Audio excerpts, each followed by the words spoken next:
Yes please. Good morning everyone. तो in the previous part हम लोगों का टॉपिक जो गोइंग ऑन हुआ, जिसमें हमने बेसिकली लॉ वर्ड को अपने आप में क्या किया, इंट्रोड्यूस किया कि बेसिकली लॉ का मतलब क्या है।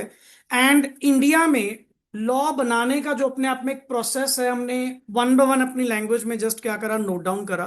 कुछ स्टेप बाय स्टेप थिंग्स आप लोगों ने क्या करी, कवर अप करी। मैं वहीं से अपना टॉपिक आज रिज्यूम करूंगा।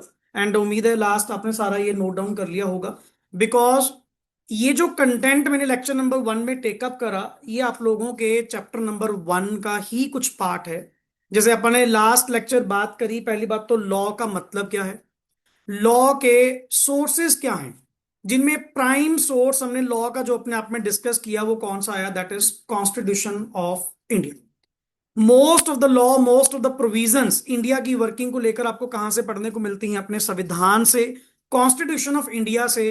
बाकी टाइम टू टाइम जो एनेक्टमेंट आजकल चलती जा रही हैं, बनती जा रही हैं, जो कभी ना रुकने वाली हैं, that are sources of law. But अगर मैं कह दूं कि क्या सोर्स, अगर मैं क्या लॉ की अगर बात करें, क्या ये 1950 के बाद ही आपको देखने को मिला? नहीं sir, under the British Raj as well, जितने भी मतलब आप लोगों ने डेकोरम में, अगर उससे भी पुराने एंशियंट एडी बीडी जो पहले अपने सीरीज चलती थी पर्टिकुलरली, अगर उन टाइम पीरियड में भी जाया जाए, या जहां राजा महाराजा सिस्टम भी चलते थे, जिसको आप प्रोविंशियल स्टेट्स कहते हैं, प्रिंसली स्टेट्स कहते हैं, तो सर लॉ तो तब से अपनी एवोल्यूशन लेकर बैठा है। ये कोई नया वर्ड नहीं है जो 1950 में बाय द कॉन्स्टिट्यूशन पहली बार आपको देखने को मिला। क्लियर? हाँ, अपने अपने टेन्योर के अंदर कानून जो बनाए गए, अलग अलग तरह के बनाए गए, अलग अलग वे से बनाए गए। अब अगर मान लीजिए आप कोई पुरानी मूवीज भी देखते हैं जिसमें कोई राजा महाराजा या अकबर एंड ऑल पुराने सिनारियोस जितने भी आपने सुने होंगे, वहां भी तो कहीं ना कहीं कोर्ट वाला काम चलता था।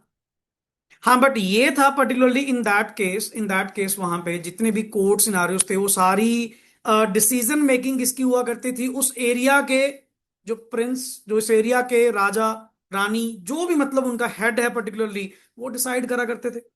एंड हर चीज के लिए कई बार दंडनीय अपराध भी होते थे कि सर अल्टीमेटली आपको इसके लिए कोई ना कोई पनिशमेंट भी मिलेगी। हाँ, उनकी पनिशमेंट अपनी अपनी थी, अलग अलग वे से थी। बट जब से ब्रिटिश राज खत्म हुआ, प्रिंसली स्टेट्स खत्म हुई, then after that proper way से, और हमने आई थिंक सो ब्रिटिश राज से एक ही चीज तो टेकअप करी है, देयर एडमिनिस्ट्रेशन। उनका बेसिकली काम करने का ढंग ही तो हम लोगों ने ब्रिटिश राज से सीखा है। नहीं, अपने कहाँ यहाँ पे गवर्नमेंट का कोई सिस्टम हुआ करता था, 5 5 साल की सरकार बनने लग गई, सर ये सिस्टम सारे हमने कहाँ से टेकअप करे हैं, फ्रॉम द ब्रिटिशर्स। तो ये जितना भी कंटेंट मैंने आज के लेक्चर में या प्रीवियस लेक्चर में आपसे मैंने डिस्कस करा, ये सब आपका चैप्टर 1 का ही कहीं ना कहीं पार्ट है। हाँ, डायरेक्टली हम चैप्टर 1 नहीं पढ़ेंगे, थोड़ा सा बोरिंग पार्ट में चला जाएगा। हम लोग पहले कुछ इंटरेस्टिंग कवर अप करेंगे, जिसमें मैंने आप लोगों को फाइल शेयर करी regarding companies act. Clear? But एक बार के लिए फटाफट जल्दी ये बताइए, लास्ट लेक्चर पहली बात तो लॉ का मतलब हम लोगों ने क्या पढ़ा? What do you mean by law? Law means a written will of the legislature. हमने इंडिया के रेगुलेटरी फ्रेमवर्क को कितने पार्ट्स में डिवाइड किया? 3। One is called as legislative body, second is called as executive body, and number third is called as judiciary. और हमने जहां तक लास्ट लेक्चर में समझा है, इन तीनों का ऑटोनमस, इंडिपेंडेंट अपना अपना काम है। पर्टिकुलरली अगर हम कहते हैं जी लेजिस्लेटिव बॉडी का काम है सिर्फ टू लेजिस्लेट, इनका काम है जी लॉ बनाने का। क्लियर? एग्जीक्यूट करवाना और न्याय दिलवाना हमारा काम नहीं। वो किनका काम है? एग्जीक्यूटिव बॉडी और जुडिशरी। और ये तीनों बॉडीज अगर जितना ऑटोनमस वे से, इंडिपेंडेंट वे से अपना काम करती रहेंगी, उतना हम सबके लिए क्या होगा? बेटर होगा। एंड प्लस ये फुल फ्रीडम के साथ अपना अपना जब काम कर पाएंगे, तो आई थिंक सो अपनी अपनी ड्यूटीज बखूबी पूरी करेंगे। नहीं अदरवाइज टू कहीं ना कहीं अगर इन्फ्लुएंस आया तो दिक्कत क्रिएट होगी। सो हमने यहां पे एक वर्ड यूज किया था कि it's basically written will of the legislature. Law जो आप लोगों से चाहता है कि एज पर इंडिया में रहने के लिए जो इकोनॉमिक अफेयर्स हैं वो इस वे से किए जाने चाहिए। और उसी की नीचे एक लाइन मैंने आप लोगों को लिखवाई थी कि बेसिकली लॉ की जो नेचर है ना, वो दो वर्ड्स में, या तो पर्टिकुलरली लॉ आपको कुछ करने की परमिशन देगा, या आपको कुछ करने से प्रोहिबिट करेगा, जो बेसिकली लॉ की नेचर। और इसी लॉ की नेचर में अगर मैं कह दूं क्या सर कानून हमारे पास क्या सिर्फ एक ही तरह के हैं? नहीं, हमारे पास variety of law, every kind every sort, हर तरह के कानून हमारे पास इंडिया में क्या है, प्रेजेंट है। बट क्या I have to study about all the law जो अपने इंडिया में बनाए जा रहे हैं? नहीं। हमारी डिस्कशन हो चुकी थी सर, हमारे पार्ट में सिर्फ और सिर्फ कौन से लॉ आते हैं? Business law. क्योंकि मेरा जो कंसर्न है, बीइंग पर्टिकुलरली एक अकाउंटिंग प्रोफेशन से है, तो मेरा कंसर्न सिर्फ और सिर्फ बिजनेस को लेकर होगा। दैट इज वाई मेरे सब्जेक्ट का नेम भी अपने आप में क्या रखा गया? Business law. क्लियर? अब पॉइंट आया कि सर चलो थोड़ा सा ये भी अपन डिस्कस कर लें कि लॉ इंडिया में बनाया कैसे जाता है। राइटिंग में लास्ट लेक्चर मैंने आप लोगों को लिखवा दिया था, but still one two one एक बार दोबारा। सबसे पहले नंबर वन स्टेप आप लोगों ने, तो हम लोगों ने यहाँ पे जो भी टॉपिक अपने आप में डिस्कस किया, वो that is the part last lecture. ये रही, सबसे पहले एक पब्लिक आइडियोलॉजी क्या होती है, जनरेट होती है। एंड उस पब्लिक आइडियोलॉजी का मतलब क्या है? लोगों से एक व्यू टेकअप किया जाता है। अच्छा, जरूरी नहीं कि हमेशा पब्लिक व्यू ही आपके सामने आते हैं, sometimes the ideology of the parties. जो भी आपकी रूलिंग पार्टी है, जो एट प्रेजेंट सत्ता में पार्टी है, सर उनकी भी तो आइडियोलॉजी क्या करती है, काम करती है, जो चाहते हैं कि इंडिया में इस तरह के कानून बनाए जाएं। That is the thing. जब जब ये सारी चीज आपके सामने आती है, देन यही व्यू, यही जो अपने आप में एक आइडिया जनरेशन है, ये किसको प्रोवाइड कर दिया जाता है? The drafting body, the called as word concerned ministry को ये सौंप दिया जाता है। क्योंकि अपनी जो इंडिया का गवर्नमेंट सिस्टम है, उसके अंदर कई अलग अलग मंत्रालय बने हुए। क्लियर? देन वो कंसर्न्ड मिनिस्ट्री को पर्टिकुलरली वो आइडिया दे दिया जाएगा कि इसके ऊपर काम करिए, इसके ऊपर ड्राफ्टिंग करिए, हम चाहते हैं कुछ इस तरह का कानून अपने इंडिया में बनना चाहिए। And this process takes a long time. कई तो इतने होते हैं बड़ी जल्दी बन जाते हैं, और कई ऐसे एनेक्टमेंट्स होते हैं जिनको ओवर द इयर्स काफी एज लगती है डेवलप करने में। जैसे आप जीएसटी कहते हो, सर जीएसटी की बात तो 2008-9 से चल रही है, बट फाइनली जाके उसको अप्रूवल कब मिली? 2017 में। तो कई बार कई जो मतलब अपने आप में स्टैंडर्ड्स, कई भी अपने जो लॉ हैं, इनके एवोल्यूशन अगर देखे जाएं, कईयों का एज टाइम पीरियड बहुत है, और कई बड़े फ्रीक्वेंट होते हैं। जैसे कोई इंस्टेंट एक्शन के लिए इमीडिएटली चाहिए, तो ये वैसे भी बीजेपी तो इस चीज में फेमस है कि रातों रात प्रेसिडेंट बुलाए, साइन करवाया, कल से इन्फोर्स करवाया, डन हो गया जी। क्यों? प्रेसिडेंट भी अपने, एंड ऑल ओवर सत्ता में भी सेंटर में कौन है? बीजेपी। तो नेचुरली वो तो पार्टी की आइडियोलॉजी पे डिपेंड करता है कि वो क्या चाहते हैं। मैंने कहा था ना, गवर्नमेंट करना चाहे तो कुछ भी कर सकती है, गवर्नमेंट से ऊपर कोई नहीं। क्यों? That is the supreme authority of the country, जिसके पास every power is given by the क्या है? Constitution. So ultimately then concern ministry उसकी ड्राफ्टिंग करती है। ड्राफ्टिंग करने के बाद it is submitted to other ministries but किस पर्पस के लिए? किस पर्पस के लिए? फॉर द इनपुट्स, कि वो अपना कंट्रीब्यूशन प्रोवाइड करे। And even the same draft is kept open for public objection, कि अगर कोई पब्लिक उसके ऊपर अपनी ओपिनियन देना चाहे, सुजेशन देना चाहे, तो आप वो दे सकते हो। Then based on that amendment वगैरह करते हुए फाइनल ड्राफ्ट रेडी कर लिया जाता है। फाइनल ड्राफ्ट रेडी करने के बाद sir the various cabinets of the government, उसके ऊपर वेरियस मंत्रालय उसके ऊपर क्या करते हैं? अपनी अप्रूवल प्रोवाइड कर देते हैं। Then the said proposal is, जो बात चली, अब फाइनली वो जो आपका ड्राफ्ट है वो कहाँ प्लेस्ड किया जाएगा? पार्लियामेंट में। पार्लियामेंट में कितने हाउसेस? दो। One is lower, second is upper, जिसको बोलते हैं लोकसभा और राज्यसभा। और ये जो प्रोसेस आप लोग पढ़ रहे हो, ये किसका है? वो लॉ जो यूनियन लेवल पे, union level means India level पे जितने कानून बनाए जाते हैं, वो चलते हैं पार्लियामेंट के जरिए। अब ऐसे तो विधानसभा भी है, जिसको अपन लेजिस्लेटिव असेंबली कहते हैं, state legislative assembly. But sir उसमें स्टेट लेवल के कानून बनाए जाएंगे, but here we are talking about the central level. Most of the process दोनों में ही क्या है? सेम।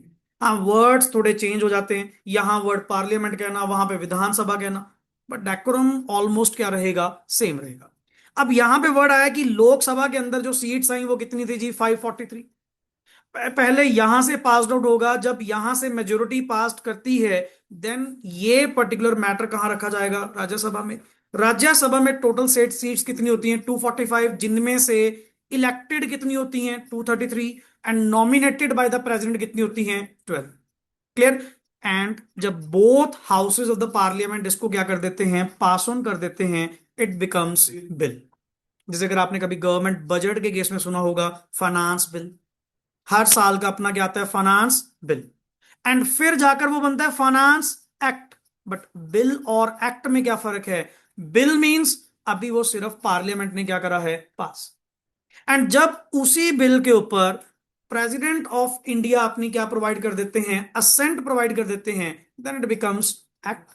एंड एक्ट का मतलब क्या है? The law of land.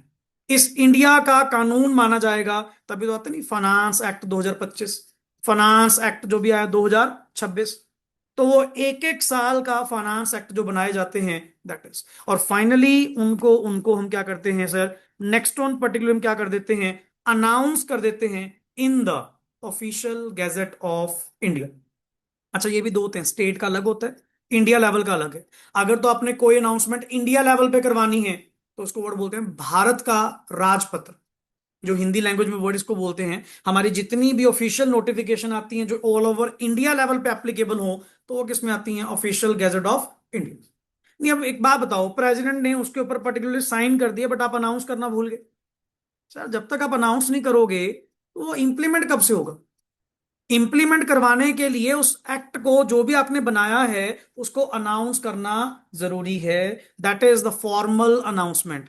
Informally जो मर्जी आ जाए, पता लग गया हमें जीएसटी एक्ट आने वाला है या बन चुका हो रहा है, जब तक ऑफिशियल गैजेट ऑफ इंडिया में वो कानून अनाउंस नहीं किया जाता, तब तक इंडिया में उसकी कोई भी एप्लीकेबिलिटी नहीं है। सो this is the final step, जिसके बाद पर्टिकुलरली एक एक्ट आपका वर्किंग में आता है। हाँ, डिपेंड्स, कईयों में डेट गिवन होती है कि ये जो एक्ट है पर्टिकुलरली ये किस दिन से लागू होगा, किस दिन से एनफोर्समेंट में आएगा।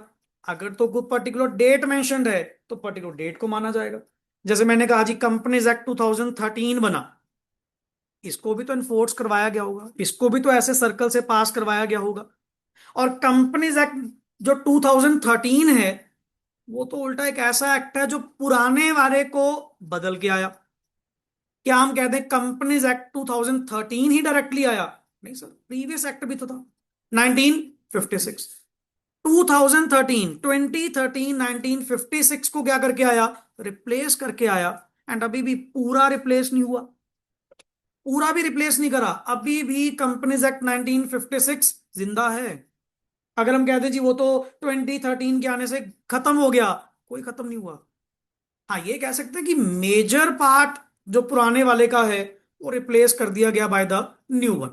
काफी सारी प्रोविजन जो फाउंडेशन लेवल पे, जो इंटर लेवल पे आप लोग पढ़ेंगे, मोस्ट ऑफ द प्रोविजन आप किसके अकॉर्डिंग टू पढ़ेंगे, नए वाले के अकॉर्डिंग, 2013 के अकॉर्डिंग। बट मैं ये नहीं कहूंगा कि 1956 खत्म हो गया सर, 1956 आज भी जिंदा है। जिन मैटर्स के बारे में 2013 कुछ बात नहीं करता, वो आज भी एप्लीकेबल कहां से हैं, 1956 में से।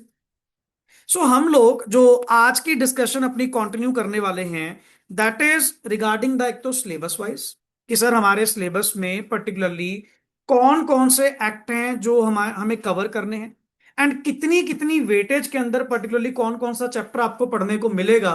That is the main thing to be discussed here. Clear? And एक पेपर पैटर्न मुझे पहले, मतलब 15-20 मिनट्स में पहले इस चीज पे लूंगा, पेपर पैटर्न डिस्कस करेंगे, क्योंकि हमारे लिए बिल्कुल नया सब्जेक्ट है और it is completely differentiated from economics and mathematics. वहां का पेपर पैटर्न अलग है। जो पेपर नंबर 3 और पेपर नंबर 4 है, दैट इज आप लोगों का क्या है, objective type, MCQ based and with negative marking. The main thing is with negative marking. And वो पेपर का टाइम भी पेपर नंबर 1 एंड 2 से अलग है। पेपर 1 एंड 2 का जो टाइम आपको मिलेगा वो कितना मिलेगा, 3 आवर्स। और पेपर नंबर 3 एंड 4 जो एमसीक्यू बेस्ड है उसके लिए टाइम आपको कितना मिलेगा, 2 hours. Do you know, paper number 3 and 4 के लिए जो एमसीक्यू बेस्ड आपका एग्जाम है, तभी कह रहा हूं कि अभी चीजें बहुत हैं डिस्कस करने वाली, शायद आपका किसी मिथ में रहे कि हाँ सर 100 क्वेश्चन है 3 घंटे में करने, कर देंगे। 3 घंटे नहीं, जो एमसीक्यू बेस्ड आप लोगों के एग्जाम्स हैं वहां पे आपको टोटल कितने मिलेंगे, 120 minutes. That is 2 hours. And questions आपके पास कितने हैं? 100। सो आपको डे वन से ना हम लोग अपनी प्रैक्टिस पॉइंट में भी उन्हीं नॉर्म्स पे रखेंगे जैसा आपको फाइनली सीए फाउंडेशन में मिलना। मतलब इवन जो मैं बेसिक टेस्ट भी लूंगा या मंथली पार्ट सिलेबस भी होंगे, जो जो चीजें आप लोगों से डिस्कस हुई हुई हैं, साहिल सर ने बेसिक आपको बताया भी होगा या चलता भी रहेगा, आपका डे वन से पूरा एग्जैक्ट नॉर्म वही रखना है। वही एलिजिबिलिटी, वही नेगेटिव मार्किंग एंड वही बेस्ड ऑन टाइमिंग। हाँ ठीक है। वहां पे 100 मार्क्स के लिए 2 घंटे मिलते हैं। यहां अगर पार्ट सिलेबस लूंगा तो 50 मार्क्स के लिए 1 hour with negative marking, so that को आपको एम्बियंस वही रहे, डे वन आपका माइंड मेकअप वही रहे। Is that clear? सो एक नई चीज मुझे लग रहा है जिस हिसाब से आपके चेहरे देख रहा हूं कि शायद पहले नहीं पता था कि paper number 3, paper number 4, economics और मैथ्स वाले में बच्चे आपका फाइनल टाइम जो होगा दैट विल बी 2 आवर्स। 2 घंटे का पेपर है जिसमें 100 एमसीक्यूज आप लोगों ने क्या करने हैं? अटेम्प्ट करने हैं। हाँ, paper number 1, paper number 2 accounting और बिजनेस लॉ, ये आपका 3 आवर्स का, ये आपका 3 आवर्स का ही है। बट यहां पे तेरे सीबीएसई की तरह पेपर पैटर्न नहीं है, यहां पेपर पैटर्न अलग है। तभी मैं आपको पढ़ाने से पहले, लॉ शुरू करने से पहले ये चीजें क्यों डिस्कस कर रहा हूं। एक बार डायरेक्शन क्लियर हो गई ना, आगे आप कॉन्टिन्यूसली अपने एफर्ट्स सही वे से लगाते जाओ। अब यहां पे लिटिल बिट, अगर मैं चलो पेपर पैटर्न की बात चली है तो पहले पेपर पैटर्न ही आपसे डिस्कस करूं, सुनो। जो सीए फाउंडेशन में, अच्छा I am talking about law, but accounts का भी ऑलमोस्ट सेम चलता है, बाकी सर आपके साथ प्रॉपर डिस्कस करेंगे। मैं लॉ के रिगार्डिंग बात कर रहा हूं कि सीए फाउंडेशन में जो लॉ का पेपर आपको मिलने वाला है sir, that will B of 100 marks of 3 hours. 3 hours का आपका पेपर है जी। 100 मार्क्स का पर्टिकुलरली आपका क्या होगा? पेपर होगा। एंड यहां कुछ सिनारियो थोड़ा डिफरेंट है। यहां टोटल क्वेश्चन आपको जो मिलेंगे that will be 6। Sir only 6? No, with सब parts. 6 is the main number जो चलेंगे। एंड उसकी भी डिवाइडेशन कैसे की गई है? बड़े अलग अलग वे से। जैसे हम नॉर्मली कहते हैं there will be total, total आपको पेपर में क्वेश्चंस कितने मिलेंगे जी? 6 क्वेश्चंस। पहले समझो, फिर इसको बाद में नोट डाउन करना होगा तो अलग बात है, नहीं तो कम से कम बस पता होना चाहिए, दैट्स इनफ। टोटल क्वेश्चंस कितने होंगे जी? 6। 6 में से question number 1 is compulsory. Question number 1 is compulsory. Compulsory means it it must be, ये तो आपने अटेम्प्ट करना ही करना है, इसमें कोई चॉइस नहीं। मैं इंटरनल चॉइस की नहीं बात कर रहा, यहां पे चॉइस का सिस्टम भी डिफरेंट है, तो आपको इसलिए पेपर पैटर्न समझा रहा हूं पहले। Question number 1, which comes with the parts A B C, sometime sub sub parts. मान लो 1A1, उसके अंदर भी माइट भी पार्ट्स में डिवाइडेशन हो सकती है, वो मैं अलग वे से लिखवाऊंगा, पर पहले एक बार बेसिक समझो। 6 क्वेश्चंस विल बी देयर। 6 में से question number 1 is mandatory. Mandatory. And out of पीछे क्वेश्चन कौन से बचे जी? क्वेश्चन नंबर 2, 3, 4, 5 एंड कौन सा बचा? 6। इन क्वेश्चन में से एनी वन क्वेश्चन आप कंप्लीट क्वेश्चन ऑप्शन में लेके जा सकते हैं। मैं ये नहीं कह रहा सेकंड का ए पार्ट, थर्ड का बी पार्ट, फोर्थ का सी पार्ट। वर्ड क्या बोला मैंने? कोई कंप्लीट क्वेश्चन, कंप्लीट क्वेश्चन एक आप ऑप्शन में लेके जा सकते हैं। दैट मीन्स इनमें से इनमें से आपको कितने क्वेश्चन अटेम्प्ट करने हैं? Total 4 out of 5। 4 out of 5। And each question carries, each question, sir here I'm using the word question. Question means question number 2 along with their parts. Each question carries 20 marks. कितने होंगे जी? 20 number का एक question होगा with सब parts A B C। अच्छा, उसके 2 part हो, 3 part हो, 4 पार्ट हो, जितने भी हो अपने को नहीं पता, ये हर बार का पेपर पैटर्न डिफरेंट है। But based on the previous exams ये यूनिवर्सली एक लेवल पे ही चल रहे। कभी कभार ऐसा होता है एक आधा क्वेश्चन एक्स्ट्रा कर दिया पेपर लेंदी बनाने के लिए, नहीं अदरवाइज ईच क्वेश्चन कैरीज कितना होगा 20 मार्क्स। पहला क्वेश्चन मैंडेटरी 20 नंबर, चार क्वेश्चन उधर से मैंडेटरी हो गए 80 नंबर, 80 + 20 कितना हुआ 100। आपको let it be paper 15 minutes पहले आपको दे दिया जाएगा। सर हमारी पेपर टाइमिंग्स क्या होती हैं बच्चे? 2 बजे, 2 से लेके 5 बजे तक का आपका पेपर का टाइम होता है। That will B 3 hours. And paper आप लोगों को 1:45 पे मिल जाएगा, जिस भी सेंटर में आप लोगों का रोल नंबर आएगा। 1:45 पे आपको पर्टिकुलरली प्रॉपर वे से आपका पेपर आपके हाथ में होगा। Then you have 15 minutes. And I think so paper तो आपने पहले भी दिए। पेपर तो आप लोगों ने सीबीएसई के दिए, स्कूल बेस्ड भी दिए। पेपर तो शायद वो भी पहले पकड़ा देते होंगे, बट हमने कभी वो 15 मिनट की अहमियत प्रॉपर वे से शायद नहीं समझी, जिसको अपन वर्ड बोलते हैं रीडिंग टाइम। हम उसको रीडिंग टाइम नहीं, उसको चीटिंग टाइम कह देते थे कि हाँ जी आगे पीछे पहले पूछना शुरू कर दो कि ये तुझे आता है ये नहीं आता, कि पहले डिस्कस कर लो फिर अपन कॉमन बैठ के करेंगे। तेरे को आता है ठीक है, ये मैं तुझे करवा दूंगा। That is not a that time, that is purely a mind map. किस बात का? How you people are taking your 3 hours.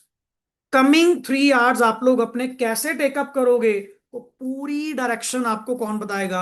ये पहले 15 मिनट बताएंगे।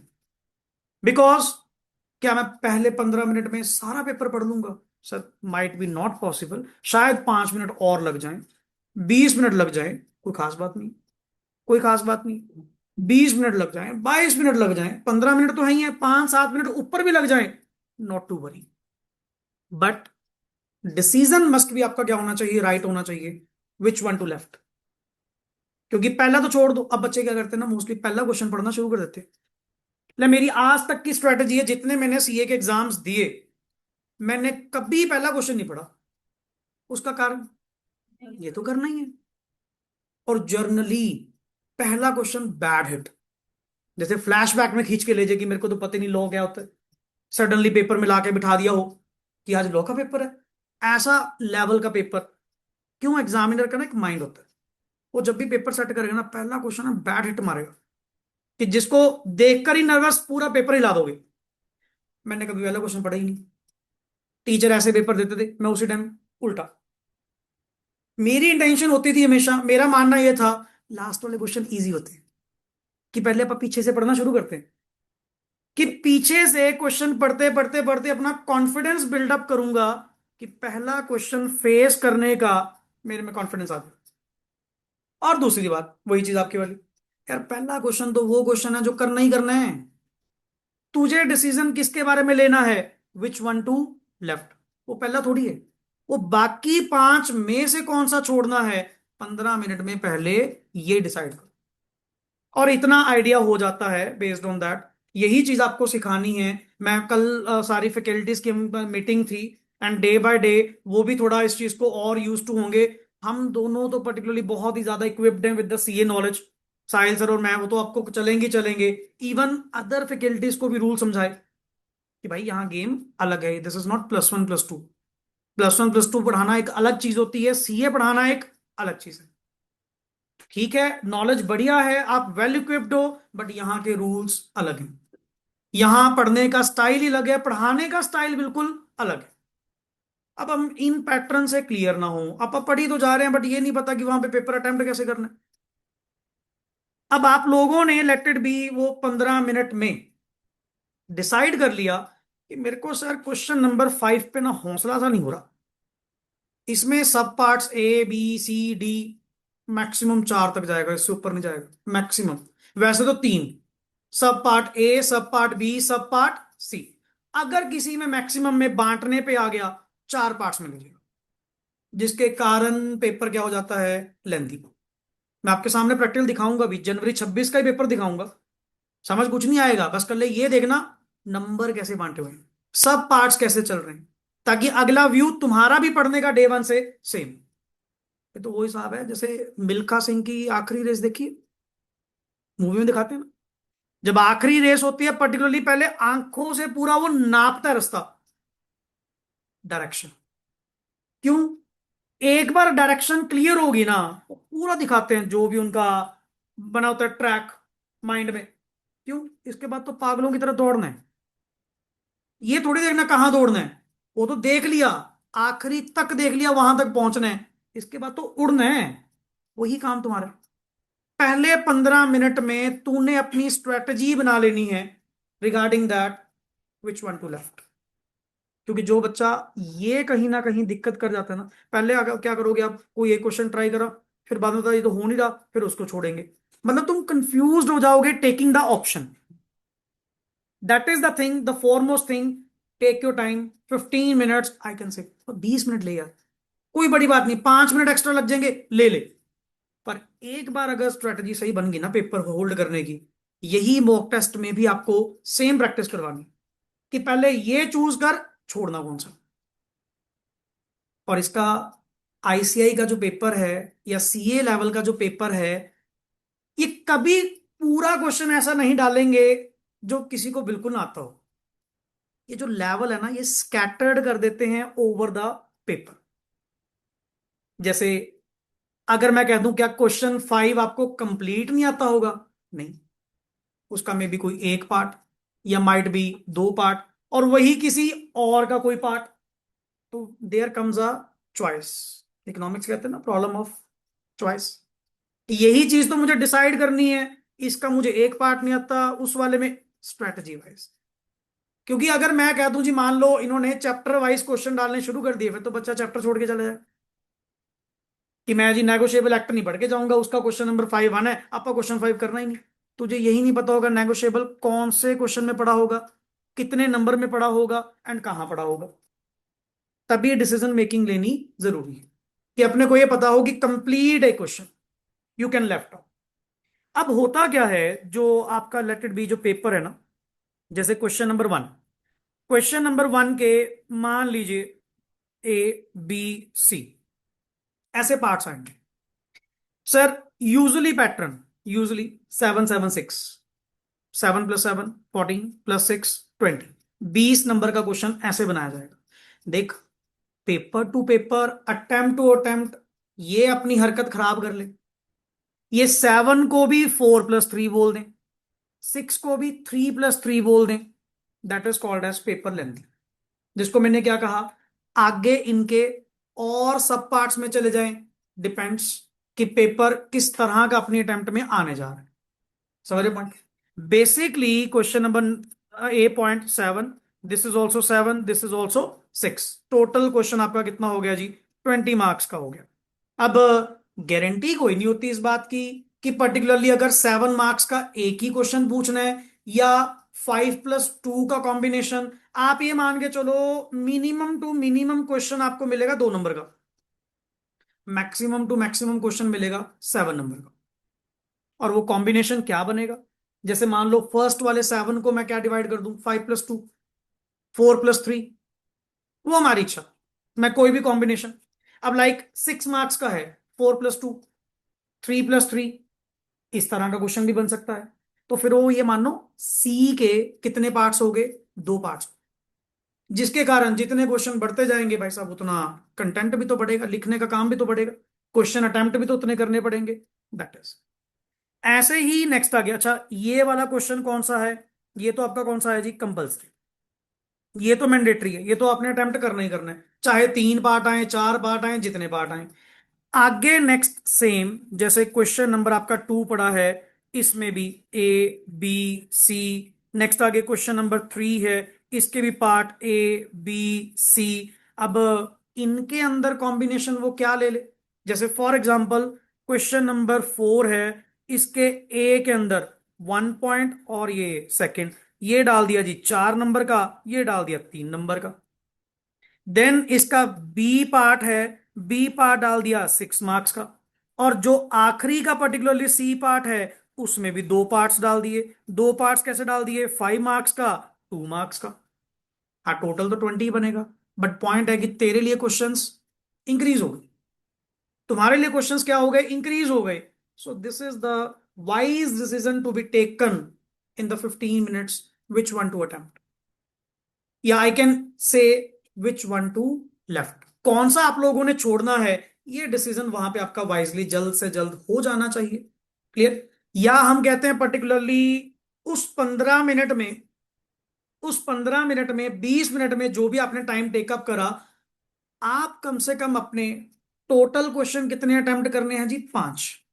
5 कैसे? पहला तो कंपलसरी है, बाकी 5 में से 4।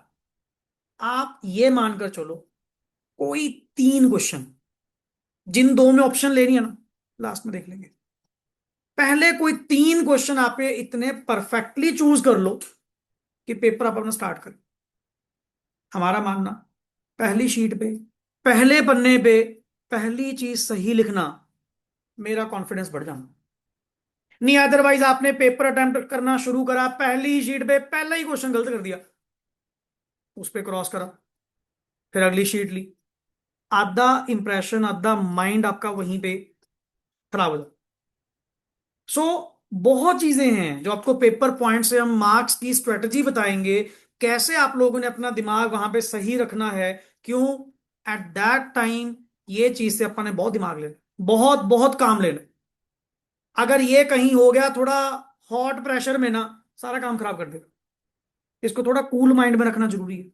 तो उसके लिए क्या स्ट्रेटजीज हैं, कैसे आप लोग अपना एग्जीक्यूट करेंगे, 1 to 1 ये चीजें चलती रहेंगी।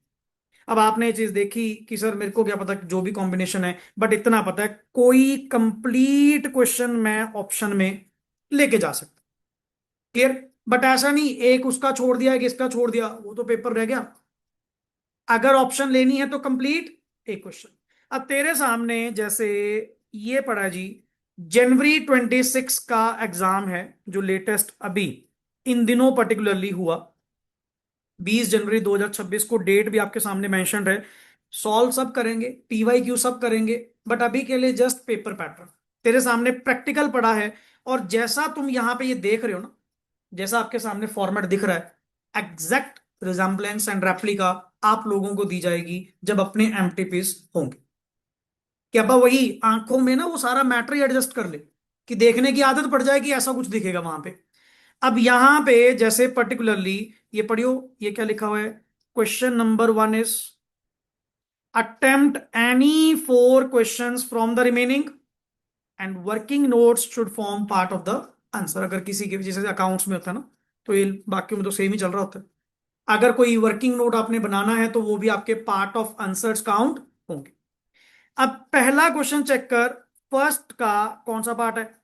ए। कितने नंबर में? सही चल रहा है। नेक्स्ट आगे पर्टिकुलरली पार्ट नंबर 2, फर्स्ट का बी पार्ट कितने नंबर में? 7। एंड ऐसे ही पर्टिकुलर फर्स्ट का सी पार्ट, सी के अंदर कॉम्बिनेशन देख, 2 + 4 कितने नंबर का होगा? 6। अब 6 में अगले ने क्या क्वेश्चन पूछ लिए? 2 पार्ट्स में डिवाइड कर दिया।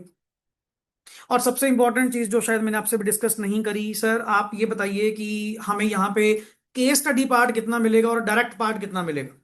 कि फाउंडेशन लेवल पे जो बिजनेस लॉ आप पढ़ाओगे तो इसमें आपको case study part around around पूरे पेपर में 60 to 65% आपका क्या होगा paper sir? Case study based. और ये फाउंडेशन में इंटर में तो प्योर केस स्टडीज, वहां पे डायरेक्ट पार्ट है ही नहीं। और basically it's not a case study, मैं तो इसको कहता हूँ एग्जांपल्स हैं, सिनारियोज हैं, जो रोज आप मेरे साथ बैठकर 1 to 1 क्या करेंगे, डिस्कस करेंगे, खुद ही जवाब दोगे। मैं भी तो एग्जांपल ही पूछूंगा कि मान लो ऐसा है, वही है मान रहे। हाँ एक फॉर्मेट सा बना के क्वेश्चन बना के दे दिया, सिनारियो सेम रहेगा। यही चीजें होती हैं। अपन ना आधा माइंडसेट ये गलत, सर केस स्टडीज आएंगी लॉ में। उल्टा मैं कह रहा हूँ डिस्क्रिप्टिव ना आए, केस स्टडीज आया करें। डिस्क्रिप्टिव में उतने पूरे नंबर नहीं मिलते जितने नंबर किसमें मिलते हैं? केस स्टडीज में। क्यों? वहां तो डायरेक्टली आपने अपना कंक्लूजन देना है कि इन्होंने सही करा या गलत, और उसका लॉजिक देना है। अगर तेरा लॉजिक सही है, अगर तुम्हारा कंक्लूजन सही है, फिर आपको तो आपके नंबर मिलने ही मिलने। और जो डायरेक्ट क्वेश्चन होते हैं ना, उसमें फिर बुकिश कंटेंट लिखना पड़ेगा, जो सेक्शन की लैंग्वेज है वो लिखनी पड़ेगी। उल्टा हम तो ये कहते हैं बढ़िया है केस स्टडी आना चाहिए, केस स्टडी में नंबर ज्यादा आते हैं then that of direct. But foundation में दोनों लेवल, फाउंडेशन में आप ये मान के चलिए वही 35 to 40% आपको क्या मिलेगा? डायरेक्ट, डायरेक्ट क्वेश्चंस मिलेंगे। तो जैसे आपके सामने पढ़ा ही है particularly, explain with the reference to the provisions of Indian partnership act. मैंने सीधा क्वेश्चन ही पूछ लिया, मैंने केस दिया ही नहीं। कि अगर ये होगा, अगर ऐसा है, ये देख, डिस्क्राइब दी वर्ड तो आ गया, डिस्क्राइब कौन सा क्वेश्चन है, डायरेक्ट क्वेश्चन। और वही जो इसके ऊपर पड़ा था, ये क्या है, case study. Based on that, उल्टा केस स्टडी ज्यादा आसान होती है then that of this descriptive part. अब ऐसे ही आफ्टर दैट देख, क्वेश्चन नंबर टू। टू का पहले तो कौन सा पार्ट है जी, ए। ए पार्ट में इन्होंने आजकल ये देख वैरायटी, और देख कितने कितने नंबर में आ रहा है, 2+2। और ये लास्ट वाला कितने का है, 3। अलग ही कॉम्बिनेशन। जितने सब पार्ट्स में जाएगा उतना पेपर आपका ऑटोमेटिकली क्या बनेगा, लेंथी। और हमने जो एमटीबीज अपने बनाने होते हैं, मैंने सभी बच्चों को पहले भी बताया था, अभी भी बता रहा हूं, तुम्हारी अटेम्प्ट के अकॉर्डिंग टू सारे पेपर्स की कलेक्शन क्या होएगी, चेंज। नए बनेंगे, लेटेस्ट बनेंगे, और इस फॉर्मेट के अकॉर्डिंग टू बनेंगे। अब आपका क्वेश्चन प्रैक्टिस करते रहे, 7, 7, 6, तुम्हारे माइंड में क्या आया, 3 क्वेश्चन आएंगे। वहां पे मिल गए कितने, एक के अंदर 3, एक ए पार्ट के अंदर 3 मिल गए, तेरा कंटेंट तो बढ़ गया। फिर बच्चा बाहर आके कहता सर मेरा पेपर पूरा नहीं हुआ जी। पूरा कहां से नहीं हुआ, बिकॉज कभी प्रैक्टिस उस फॉर्मेट पे करी ही नहीं। तो मैं जो अपने एमटीपीज भी बनाता हूं, MTP 1, MTP 2, MTP 3, अलग अलग वैरायटी के अकॉर्डिंग बनाएंगे। कभी पेपर लेंदी भी बहुत रखूंगा। अभी सीए इंटर वालों का पिछला पेपर हुआ, लॉ का, पहली बार नंबर ज्यादा आ गए, खुश हो गए बहुत ज्यादा कि सर अपन तो बस कर ली लॉ, बढ़िया हो गया जी, इंटर में तो 70-70 नंबर आ रहे हैं। पिछले वाले में धुएं उड़ा दिए। पेपर याद करेंगे लॉ पढ़ के आए थे या नहीं पढ़ के आए थे, कि लॉ नाम की चीज क्या है, कोई भरोसा नहीं। बढ़िया चीज है, यहां जितने झटके दूंगा, यहां जितने सिस्टमेटिक वे से आप चलोगे, आपका माइंड वहां भी एग्जैक्ट पैटर्न में क्या रहेगा, सेम। यहां मैं आसान आसान क्वेश्चन करवा कर खुश होता रहूं, आप भी खुश होते रहें, वहां पे जाके पता लगे गेम ही कुछ और चल रही है, पेपर पैटर्न ही कुछ और चल रहा है। वो सबसे बड़ी गलती है। गलती आप लोगों के लिए नहीं, गलती हमारे लिए मानी जाएगी कि हमने आपको वैसा प्रिपेयर नहीं करवाया। तभी कलेक्शन तो मेरे पास पिछले 4 बैचेस की पड़ी है, जब मर्जी पेपर ले ले। बट द पॉइंट इज कि लेटेस्ट पैटर्न क्या गोइंग ऑन है, that is the important thing. So ये था पेपर पैटर्न। अब देख ले बी के अंदर भी चेक कर कितने पार्ट्स आ रहे हैं, 2, दैट इज 3+4। अभी के लिए घबराहट हो रही होगी थोड़ी सी अंदर से, पर्टिकुलरली मतलब ये तो लेंथी बहुत है, काम कहीं पंगा तो नहीं ले लिया फाउंडेशन लेके। अभी के लिए बिल्कुल नया पार्ट है। जब ये कंटेंट पढ़ा होगा ना, सारा कुछ आपने करा होगा, तो ये लगेगा क्वेश्चन सर है तो सिंपल से ही है तो सिंपल से ही क्वेश्चन है, कि इतना भी कोई बड़ा मैटर नहीं है। तभी ये एक पेपर पैटर्न आप लोगों से डिस्कस करना क्या था, जरूरी था, कि इस वे से आप लोगों का कंटेंट चलने वाला। Am I clear? चलें आगे। अब सुनो, नेक्स्ट आगे सर, इंस्टीट्यूट ने पेपर नंबर 2 को लेकर एक वेटेज वाइज, सेक्शन वाइज यहां पे वेटेज आपको प्रोवाइड की हुई है, कि 100 मार्क्स का जो पेपर आपको मिलेगा लॉ में, वो 100 मार्क्स आपके डिवाइडेड कैसे हैं। क्योंकि there are various chapters, total 7 chapters are there including sub units, उनके अंदर यूनिट चल रहे, क्लियर। तो उन चैप्टर्स में सबसे पहला चैप्टर जिसका मैं नाम ले रहा था, कौन सा, इंडियन रेगुलेटरी फ्रेमवर्क। ये जो टॉपिक है पर्टिकुलरली सर, ये वेटेज वाइज कोई खास नहीं है, बट हाँ आना जरूर है। मतलब एक क्वेश्चन मैं इसमें से एक्सपेक्ट करके चलता हूँ, 4 या 5 नंबर, दैट्स इट। इसकी वेटेज उतनी है और पेजेस भी उतनी है, 5-6 पेज का टॉपिक है। और उसमें से आधी बातें तो मैंने आपके साथ क्या कर ली, शेयर कर ली रिगार्डिंग दैट। जैसे अगर मैं यहाँ पे बताऊं, आपका लास्ट टॉपिक इस चैप्टर में आपको मिलेगा regarding the type of courts. India में जो जुडिशरी सिस्टम आप पढ़ते हो, उस जुडिशरी सिस्टम में जो कोर्ट्स डिवाइड की गई हैं, देर आर टोटल कितनी कोर्ट्स हैं जी, और basis on level, basis on level. One is, तीन तीन कौन सी, number one is district level, district level court.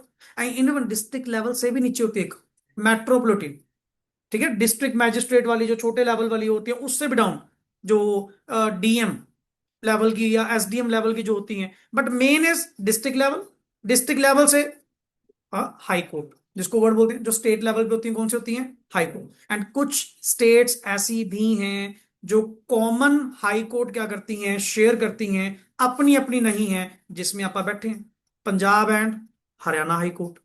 इन दोनों की अलग अलग थोड़ी है, एक ही है। यहां जो चंडीगढ़ में इनका बना हुआ है पर्टिकुलरली, वो कौन सी है, पंजाब एंड हरियाणा। क्लियर। और एक इनसे भी हाई कोर्ट से ऊपर एक ही कोर्ट है, दैट इज सुप्रीम लीग। तो ये टॉपिक आपका, हाँ, कौन सी कब एस्टेब्लिश हुई, थोड़ा डाटा बेस्ड, ये वाला जो टॉपिक है ना, ये डाटा बेस्ड है। तभी मैं इसको डे वन कभी शुरू नहीं करवाता, अपने को लगेगा इंडियन इकोनॉमी फिर शुरू कर ली। ठीक है, मसा मसा पास करिए वो। तो यही चीजें चलने वाली हैं। अब इसमें तेरे सामने लिखा हुआ है कुछ बेसिक इंफॉर्मेशन आपको प्रोवाइड करेगा, लाइक मिनिस्ट्री ऑफ फाइनेंस या कुछ वेरियस जो गवर्नमेंट बॉडीज हैं, सेबी, आरबीआई, या जो पर्टिकुलरली आईबीबीआई एक नया है, that is insolvency and bankruptcy board of India. इसके बारे में डिस्कशन करेंगे, कंपनीज एक्ट में बीच में नाम आएगा, बताऊंगा। तो ये आपका जस्ट एक नॉलेज पार्ट है, which comes for 5 marks max, 5 number.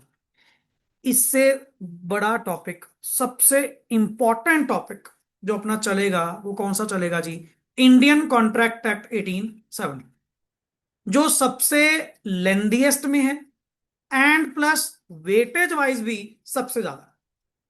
आप ये मान लीजिए 100 मार्क्स में से 1/3 ऑफ द पेपर आपका कहां से आएगा? दिस, बेयर मिनिमम कह रहा हूं, 30 नंबर तो गारंटी है, इनके कहने का छोड़ दे, 20-30 डालेंगे 30 नंबर का। 30 से 35 नंबर की वेटेज अकेले किसकी है? इंडियन कॉन्ट्रैक्ट एक्ट की है। और उसमें मल्टीपल यूनिट्स हैं, मल्टीपल यूनिट्स हैं, तकरीबन तकरीबन 9 यूनिट्स के अंदर ये डिवाइडेड आपका पूरा चैप्टर, जितने भी आप चलेंगे। एंड आप अगर अपना मॉड्यूल का भी देखें, मॉड्यूल का हाफ एक तरफ कर देना, ये होएगा, बाकी हाफ में एक तरफ होएगा, अराउंड राउंड। पर फिर वेटेज भी तो ज्यादा है, वेटेज भी तो ज्यादा है। 1/3 ऑफ द पेपर आपका सिर्फ और सिर्फ पर्टिकुलरली इस एरिया में से क्या होने वाला है? कवर होने वाला है। और इसके बाद जो आते हैं ना, 3 एक्ट आते हैं जिनकी वेटेज बराबर है। एक है सेल ऑफ गुड्स एक्ट, और आप लोगों के लिए सबसे बड़ा मेन पॉइंट, जो सिलेबस तुम लॉ का यहां पे पढ़ोगे, यही सेम आपको बीकॉम में ग्रेजुएशन में काम आएगा फर्स्ट सेम में। जो फर्स्ट और सेकंड सेम का लॉ का सिलेबस है, ये रहा। तभी हम कहते हैं बीकॉम तो फ्री में हो जाएगी, उसके लिए अलग से कुछ नहीं करना आप लोगों ने। जो यहां पढ़ोगे सिलेबस, वही सारा सिलेबस आपको कहाँ मिलना मोस्टली? बीकॉम। एंड उसके लिए भी सर ने आपको आई थिंक सो गाइड करा होगा, बताया होगा। चलो अभी तो अपन +2 का रिजल्ट वेटिंग फॉर है, जैसा भी आएगा। But we prefer correspondence. हम जो प्रेफर करते हैं, हम आजकल रेगुलर कहना बिल्कुल हमने बंद कर दिया, कारण बहुत डिस्टर्ब करने लगे, बहुत ज्यादा तंग करने लगे कॉलेजेस को लेकर, पर्टिकुलरली अटेंडेंस इश्यूज हैं, एमएसटी इश्यूज हैं, असाइनमेंट्स हैं, फलाना है, बच्चा पागल बना रखे हैं इन्होंने। फिर इन दैट केस आप लोग यहां से डिस्ट्रैक्ट हो, और यहां से डिस्ट्रैक्ट होना मतलब रिजल्ट से डिस्ट्रैक्ट होना, आप अपने कोर्स से डिस्ट्रैक्ट हो गए, वहां पे अनसर्टनिटीज और एक्टिव हो जाती हैं भाई, कुछ नहीं पता क्या होगा। बस एक लाइन अगर आप मेरी पल्ले बांध लो आज, हमें सीए के साथ बीकॉम करनी है, बीकॉम के साथ सीए नहीं करना। द प्रायोरिटी इज, आपको पता है कि अगर तो वो चीज पे रहना है, बाकी पॉसिबिलिटीज आर एवरीवेयर, सब कुछ होता है, सब कुछ चलता है। बट अगर फ्री माइंड होकर चलना है ना, कि बिल्कुल फोकस्ड होकर, कि सर जिसको गारंटी कहते हैं, वो गारंटी एक ही वर्ड है, कॉरस्पॉन्डेंस। कि फिर एक चीज के पीछे बढ़ जाओ, उधर का क्या मामला है सर, पेपर ही देने जाके पेपर दे आएंगे, और वैल्यू ना रेगुलर की है ना कॉरस्पॉन्डेंस की है। फिर आपा किस मिथ में फिर रहे हैं, मेरे को ये समझ नहीं आ रहा। ना रेगुलर वाले को नौकरी मिल रही है, ना कॉरस्पॉन्डेंस वाले को मिल रही है। रेगुलर वाले वैसे ही उछली जा रहे हैं कि पर्टिकुलर हमारे पास रेगुलर की डिग्री है, कोई नहीं, तेरे को 15,000 ही मिलने, कॉरस्पॉन्डेंस वाले को भी उतने मिलने। यार वो वेल, मैं एक सिंपल सा वर्ड आजकल पेरेंट्स को भी समझाता हूँ या आप लोगों को बताता हूँ, अगर वो बीकॉम की वैल्यू उतनी होती, क्या तुम्हें प्रोफेशनल कोर्सेज के बारे में सोचना पड़ता? क्या यहां एनरोलमेंट इन चीजों में, इन प्रोफेशनल अकाउंटिंग बॉडीज में आपको आना पड़ता? मतलब ही नहीं। बट ये चीज कहीं ना कहीं पेरेंट्स को भी समझाना, और मुश्किलें पैदा करना आपके लिए होंगी, पेरेंट्स के लिए। पेरेंट्स कहेंगे हाँ ठीक है, जो बताएगा रेगुलर रहेगा, रेगुलर करवा देंगे, करना तूने है, करना तूने है। आप बाद में फिर परेशान हो कि सर मेरे लिए तो बड़ी दिक्कत आ रही है। हाँ, बाकी स्टिल अभी का ये कोई डिसीजन नहीं है, इस पे अपन बात करेंगे जब आपका +2 का रिजल्ट आएगा, देन आफ्टर दैट, उन दिनों में जो हमारी डिस्कशन होगी, 1 लेक्चर इसी जिसके ऊपर होगा कि सर सही गाइडेंस क्या कहती है। अब आप ये मानो जितने रेगुलर वाले बच्चे भी हैं ना बीकॉम में, कॉलेज तो फिर नहीं जा रहे। फिर कहाँ से रेगुलर होगे? या पता करो कहाँ जा रहे हैं। चंडीगढ़ है, हरियाली बहुत है यहाँ पे। क्या कह सकते हैं जी? बंदा सही जगह पहुंच रहा है कि नहीं पहुंच रहा, रेगुलर कह के फाइन तो फिर आ रहे हैं। और जितने टॉप के कॉलेज आप उठा लो, अपने यहाँ तो एसडी माना जाता है, एसडी का सारा क्राउड, जितनी क्रीम है, सारे, पहली बात तो 90+ वाले मोस्टली एसडी में तो ट्यूशन उनको मिलती है, सारी क्रीम सीए कर रही है। सब लोग पर्टिकुलरली कोई ना कोई प्रोफेशनल कोर्स में लगे हुए हैं। बहुत रेयर वेले होते हैं जो पर्टिकुलरली जिनका कोई एम नहीं है, वो माड़ा मोटा कॉलेज कॉलेज अपना जाके बस ठीक है टाइम पास कर रहे होते हैं। क्यों? या तो भाई उनके बिजनेस सेट है, आगे का चानना हुआ पड़ा है कि भी अपने पास तो सरमाया बहुत है, ठीक है ना, घर वालों ने तो ऐश करने भेजा है, तो ठीक है।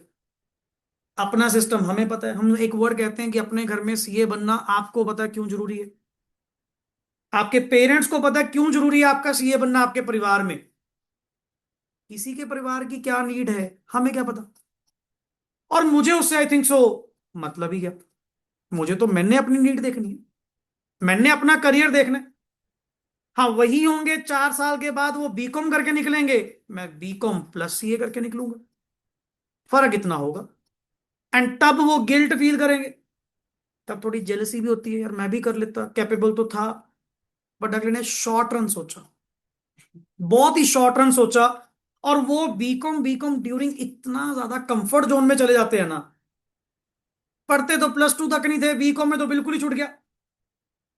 पेपर से पहले वो डीपीटीसी लेनी, पास पेपर, वही पेपर जाके लिखा है, डिग्री भी मिल गई 70-80% की। बट आदत पढ़ने की गई। आपके सामने इंटर के बैचेस हमारे पास बनते हैं। इंटर के में दो रूट है ना, एक फाउंडेशन रूट है, एक आपका कौन सा, डायरेक्ट एंट्री। हमारे पास 92-95% सीट कौन सी आती हैं? Foundation root. 5% पूरे बैच का या 10% पूरे बैच का बच्चा कौन है? Direct entry. होएगा ही नहीं। क्यों? अगर आज की डेट में 100 बच्चा कल ही बीकॉम कर रहा है ना, बीकॉम करने के बाद 3 या 4 या 5 बच्चे निकलते हैं जो आगे का सोचते हैं कुछ करने का। नहीं तो वो इतना कंफर्ट जोन में चले गए, इतना खत्म हो चुके, वो मोह माया से बाहर नहीं आ सकते। वहां से बाहर लाना मतलब उन काली शक्तियों से पीछा छुड़ाना बहुत मुश्किल है जी। फिर इन दैट केस बंदा फिर रिग्रेट करे कि मैंने अपने 4 साल वेस्ट कर लिए। आपा वही कह रहे हैं मैंने 4 साल इन्वेस्ट कर लिए, फर्क ही है। सो इसीलिए हमें थोड़ा सा बात कभी कभी करनी पड़ती है कि भाई इन चीजों को लेकर आप अपनी क्लैरिटी जरूर रखनी है रिगार्डिंग दिस। अब सुनिए, जो सेल ऑफ गुड्स एक्ट है सर, ये भी आपका कितनी वेटेज में आएगा? 15 से 20%। सेम इंडियन पार्टनरशिप एक्ट, जैसे आप लोगों ने +2 लेवल पे पार्टनरशिप अकाउंटिंग पढ़ी है, और यहां भी पढ़ोगे, सीए फाउंडेशन में भी आपके पास सिलेबस है, admission, retirement, death, fundamentals and all, थोड़ा सिलेबस के बारे में बात कर रहे थे। तुमने पढ़ा था वो अकाउंटिंग पॉइंट्स, मैं आपको पढ़ाऊंगा उसका बैकग्राउंड लॉ पॉइंट्स। लाइक आप कहते हो what are the rules in case of absence of partnership deed, interest on loan कितना होगा? 6%। And profit sharing ratio will be क्या होगी? Equal, no salary, no remuneration. Who says that? Indian partnership act 1939। हमें पहले नहीं guide किया गया, हमें प्रॉपरली सिर्फ अकाउंट्स पॉइंट से पढ़ाया गया, बट हमें अब उसकी जाना है डिटेल में, what the law says about that. अब आपने कभी अगर वर्ड सुना हो कि पार्टनरशिप फर्म की रजिस्ट्रेशन करवाना मैंडेटरी नहीं, क्या है? वॉलंटरी। अगर आपने अपनी फर्म को रजिस्टर्ड करवाना है, इट्स ऑप्शनल। करवाना है तो करवा लो, नहीं करवाना तो भी कोई इच्छा नहीं है। But there are some disabilities कि अगर आप नहीं करवाओगे ना तो ड्रॉबैक्स, कुछ नुकसान है। अब वो चीजें सारी किसने बताई? Indian partnership act 1932। एक फर्म को बनाया कैसे जाएगा, एक फर्म को डिसॉल्व कैसे किया जाएगा, वर्ड हमने डिसोल्यूशन के सारे मेथड पढ़ लिए, सेटलमेंट भी तुम लोगों ने कर ली। अच्छा, वो आजकल डिसीज्ड वाला पढ़ते थे, डेथ ऑफ अ पार्टनर, उस केस में जाते हुए पर्सन को क्या क्या आप लोग दोगे, उसके एग्जीक्यूटर अकाउंट में ट्रांसफर करोगे या उसके एलआर को पेमेंट करोगे, ये सारी बातें कौन गाइड करेगा? Indian partnership. ये थोड़ा ज्यादा रिलेटेबल है क्योंकि मैं इन दिनों टॉपिक ही तुमसे पहले वो उठाने वाला हूं। मैं कॉन्ट्रैक्ट एक्ट पहले नहीं टेकअप करूंगा क्योंकि उसके लिए मुझे पहले आप लोगों के साथ एक व्यू पॉइंट मैच करना पड़ेगा कि लॉ पढ़ते कैसे। एंड वो स्टार्ट करवाऊंगा जो तुमने सुना हुआ पहले, कंपनीज एक्ट। हमने पार्ट सी बुक अकाउंट्स में करी है, जिसमें आप लोगों ने कंपनी अकाउंट्स बनाए। And basically business study part में भी आपने +1 लेवल पे पढ़ा होगा वही चीज। कंपनी इनकॉर्पोरेट करने के लिए मेनली दो डॉक्यूमेंट्स आपके चाहिए होते हैं। Number one is memorandum, memorandum of association. Second is articles of association. और उसी मेमोरेंडम ऑफ एसोसिएशन के अंदर क्या होते हैं? Clauses. There are total 6 clauses. Number one is name clause, number two situation clause, number three object clause, number four capital clause, number five liability clause, number six association clause. और आजकल एक नया trending concept चल रहा है, OPC, called as one person company. Even sir sole proprietors को benefit देने के लिए। क्योंकि बात बताओ, जो बंदा पार्टनरशिप में काम कर रहा था अकेला तो पहले भी नहीं था, ऐसे बंदे को कंपनी में जाने का कोई दिक्कत तो नहीं थी। हालांकि जी मैं तो पहले भी काम 2 लोग कर रहे थे। अच्छा, कंपनी बनाने के लिए भी मिनिमम कितने चाहिए? 2 लोग चाहिए। What about the sole proprietor? जो बंदा सोल प्रोप्राइटरी में काम कर रहा था, उस पर्सन का क्या सर? फिर तो वो बंदा कभी कॉर्पोरेट सेक्टर का बेनिफिट एंजॉय कर ही नहीं पाएगा। फिर तो वो कभी कॉर्पोरेट कल्चर का प्रिविलेज उठा ही नहीं पाएगा। टू इंक्रीज द एंटरप्रेन्योरशिप, कि लोग कॉर्पोरेट सेक्टर को इंक्रीज करें, नया नया। और यहाँ का ट्रेंड है, जैसे इस सिटी का ट्रेंड है, या पर्टिकुलरली कह लो बड़े शहरों का ट्रेंड है। यहाँ पे लोग मोस्ट पार्टनरशिप फर्म नहीं इतनी बनाते, क्योंकि पार्टनरशिप फर्म के अंदर ड्रॉबैक है। पार्टनर्स की लायबिलिटी क्या होती है? अनलिमिटेड। पता नहीं गलत ये करे, आ मेरे पे जाए। लायबिलिटी तो फिर कैपिटल तो सबकी साफ होगी। लोग थोड़ी बाहर वाले पूछेंगे, लगा था तुम दोनों पार्टनर थे जी, एंड फर्म ने अगर लोगों का 50 लाख देना है, फर्म मतलब पार्टनर्स ने लोगों का 50 लाख रुपए देना है, और अगर एक मान लो हो गया दिवालिया, एक बैंक हो गया, इंसॉल्वेंट हो गया, वो सारे 50 लाख की लायबिलिटी किस पे आएगी? दूसरे पे आएगी। मैं कहा ना जी ना, मैं नहीं इस पंगे में पड़ूंगा। और ऊपर से शहर ऐसा, मैं तो किसी को जानता नहीं। यहाँ क्या पता, अपने तो अपने नेबर के बारे में पता होता। वो भी साल साल के बाद दिखते हैं जैसे खुद से बाहर आते हैं। दिवाली के टाइम पे हेलो हाय है बस, ठीक है। अदरवाइज है ही नहीं।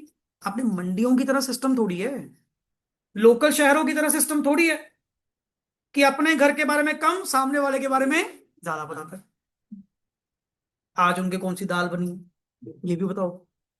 वहां वहां स्ट्रेटेजी वो अलग है, वो अलग माइंड जोन है। अपने बड़े शहरों में सिस्टम क्या है, हमें नहीं किसी के बारे में पता जी।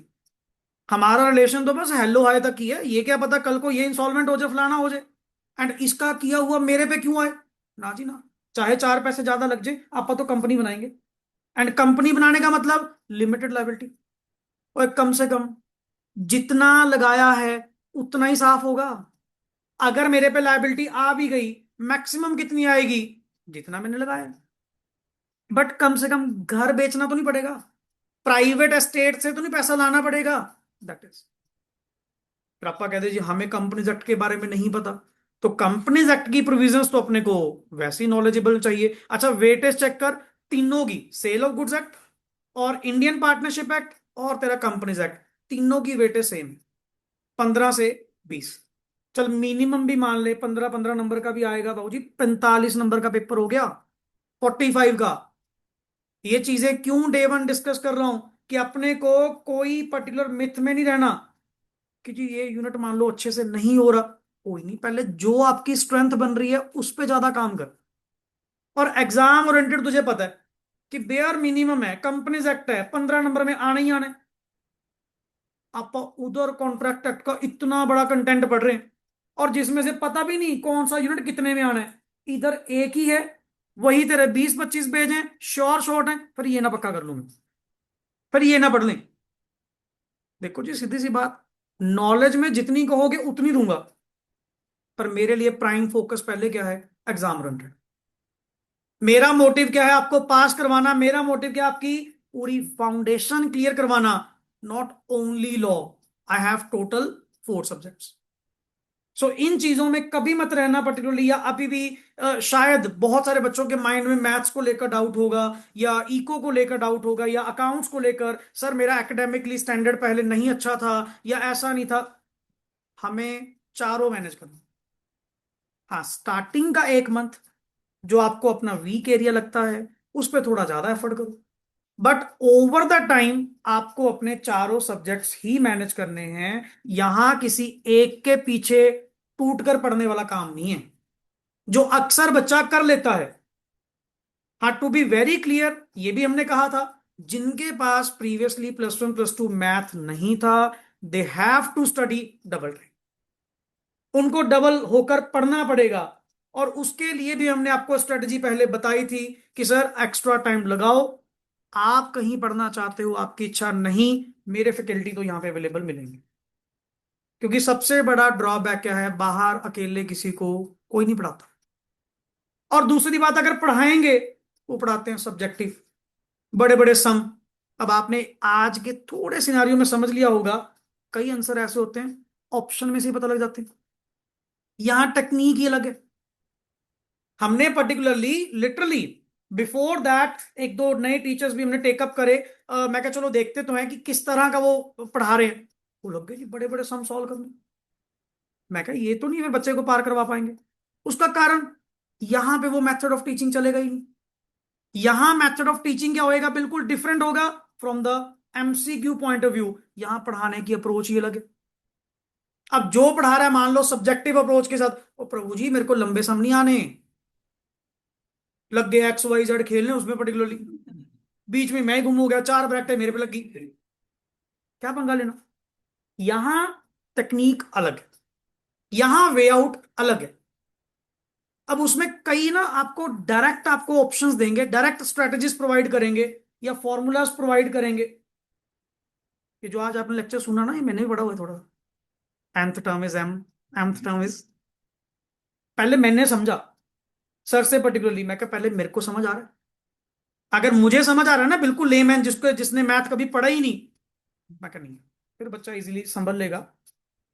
हम साहिल सर और मैंने, हम दोनों ने पढ़ा है पहले सर से। हम आधा घंटा ऐसे ही रोज, कल भी आए थे, कल दोबारा पढ़ा।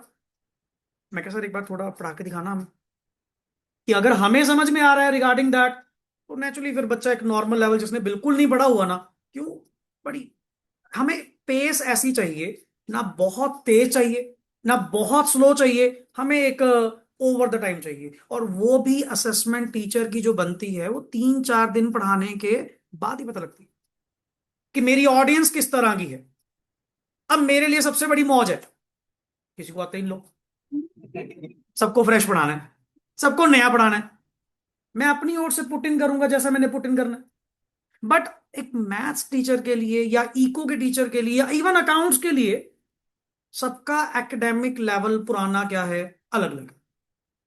सो 3 4 दिन बड़े आराम से लगते हैं चेहरे देखने में, समझने में, कौन कैसा रिस्पॉन्ड कर रहा है, किस लेवल का रिस्पॉन्ड कर रहा है, ये मैथ्स में आंसर सही दे रहा है, ये इकोनॉमिक्स में रिस्पॉन्ड ऐसा कर रही है, तो अकॉर्डिंग टू दैट हमें अपनी पेस फिर वैसे बनानी पड़ती है। तभी तो आप अपनी वैसे टोन पे ले आए, 9 to 2 जो आपको कहा था, टाइमिंग आप उस अकॉर्डिंग टू ले आए। धीरे धीरे धीरे धीरे आपको हर डे कुछ ना कुछ बैटरी मिलेगा, कुछ ना कुछ एक्स्ट्रा ही मिलेगा। क्यों, अभी अपा एक डिफरेंट डिफरेंट एरिया से इकट्ठा होकर बैठे हैं, एक मोटिव एक है, बट अब वो अलाइन करवाना 3 4 दिन की एक्टिविटी लगेगी। हाँ वो जरूर है, हमने इस बार कहा है स्पेशली कि जो भी बच्चे, और वो तो मैंडेशन है सर, मैं तो बिना उसके बैठने नहीं दूंगा। हमें पता है कि आपको जितना मर्जी कह लो कि घर पे जाके एक्स्ट्रा पढ़ना है, नहीं पढ़ते मैथ, हम ही पढ़ाएंगे, यहां भी पढ़ाएंगे, हमारी ही फैकल्टी पढ़ाएंगे। मैथ्स के लिए भी पर्टिकुलरली डबल फैकल्टी कर दिए, एक मास्टर क्लास के लिए, कल आपने देख लिया होगा रिवील पर्टिकुलरली, अंकित सर हैं वो भी साथ में रहेंगे। कोई गाइडेंस चाहिए, ये सर जतिन सर हैं, जेडी सर हैं, या पर्टिकुलरली किसी तरह की नीड चाहिए ना, बताओ बस यार, चीज मिलेगी। बस हमें एक चीज चाहिए, result. That is the prime focus, और कुछ नहीं हमें।